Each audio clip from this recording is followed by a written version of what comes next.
माननीय बहन कुमारी मायावती जी के आशीर्वाद से चुनाव लड़ने की तैयारी कर रहा हूँ। साथियों, विरोधी परेशान हो गए हैं और विरोधी बौखला गए हैं। जब विरोधी सामने लड़ नहीं पा रहे हैं मुद्दों के आधार पर, अपने कार्यों के आधार पर, अपने कर्मों के आधार पर, तो विरोधी अफवाह फैलाने में लगे हैं। और बहुत सारे जो विरोधी हैं वो ये कहने में लगे हैं कि श्रवण कुमार निराला के पास पैसा नहीं है, वो चुनाव कैसे लड़ेंगे।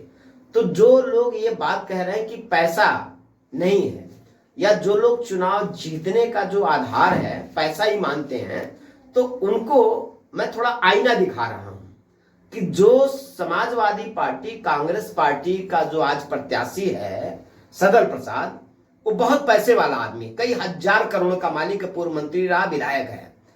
वो सदल प्रसाद हमेशा पैसा उसके पास रहा है, वो आदमी आज तक चुनाव क्यों नहीं जीता। वो सदल प्रसाद जिसको समाजवादी पार्टी और बसपा के गठबंधन में प्रत्याशी बनाया गया था, कांग्रेस भी उस समय चूंकि उसका पर्चा खारिज हो गया था, कांग्रेस भी थी, तो तीन तीन पार्टियों के टिकट पर एक बार वो सदल प्रसाद चुनाव लड़े पिछला, और पैसा भी बहुत था। तो पैसा भी था और तीन पार्टियों का एक साथ टिकट भी था, तो वो सदल प्रसाद चुनाव क्यों नहीं जीते।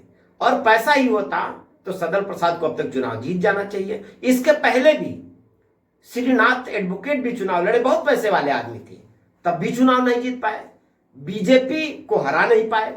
तो साथियों, ये बहुत साफ है कि बीजेपी को वही हराएगा जो जनता के बीच में रहता है, बीजेपी को वही हराएगा जो मुद्दों पर लड़ता है, बीजेपी को वही हराएगा जो जनता के सुख दुख में 12 महीना शामिल रहता है, बीजेपी को वही हरा सकता है जो जनता के मुद्दों पे लड़ता है और पूरा 5 साल कंटिन्यू जनता के बीच में रहता है। तो सिर्फ आप पाएंगे कि श्रवण कुमार निराला अकेला वो व्यक्ति है जो पूरा 5 साल गरीब जनता के लिए संघर्ष करता है। आपने देखा कि लगातार हमने संघर्ष किया और जनता के हित में लड़े, शासन से, प्रशासन से, सरकार से।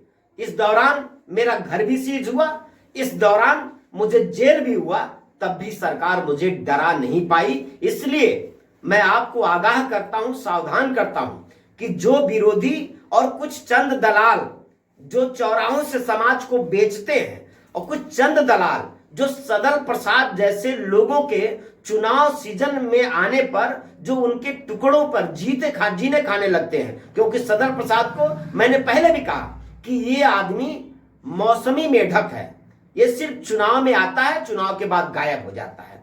4 साल 9 महीना इस आदमी का नहीं पता रहता है, आखिरी 3 महीने मेढक की तरह आता है और टर टर करके कूदने लगता है जगह जगह। इसलिए साथियों, मैं आपको सावधान करता हूं, आपको आगाह करता हूं कि सदल प्रसाद जैसे मौसमी मेढक और गद्दार समाज के इस सदल प्रसाद को आपको चुनाव हराना है और बीजेपी को चुनाव हराना है, जमानत बीजेपी का जब्त करना है। और मैं आपको विश्वास दिलाता हूं, यदि आपने साथ दिया, आपने सहयोग किया, तो श्रवण कुमार निराला 100% बांसगांव लोकसभा का चुनाव जीतेंगे, बीजेपी को हराएंगे और कांग्रेस समाजवादी पार्टी के प्रत्याशी सदल प्रसाद का इस बार जमानत जब्त करा के वापस घर भेजेंगे। कभी जीवन में सदल प्रसाद राजनीति करने बांसगांव लोकसभा में नहीं आएंगे। इस बहरूपिये के चेहरे से मैंने पर्दा हटा दिया है, इसलिए परेशान है, इसलिए इनके पास कोई जवाब नहीं है। तो श्रवण कुमार निराला के बारे में तमाम ये अफवाहें पैदा कर रहे हैं, तमाम र्यूमर खड़ा करने की कोशिश कर रहे हैं, और इनके दलाल भी परेशान हैं, जगह जगह जाके श्रवण कुमार निराला के बारे में ही बात कर रहे हैं। इसलिए इनकी बौखलाहट बता रही है कि गांव की जनता इनको जूतों की माला पहनाने के लिए तैयार है, गांव की जनता इनको उल्टे पांव भगाने के लिए तैयार है, गांव की जनता गांव के बीच में कहीं ये जा नहीं सकते, इसलिए अफवाहों का सहारा ले रहे हैं। इनसे सावधान रहना, और निश्चित तौर पे आपने साथ दिया तो श्रवण कुमार निराला बांसगांव लोकसभा से इस चुनाव में सांसद बनेंगे, बहन कुमारी मायावती के हाथों को मजबूत करेंगे। जय भीम।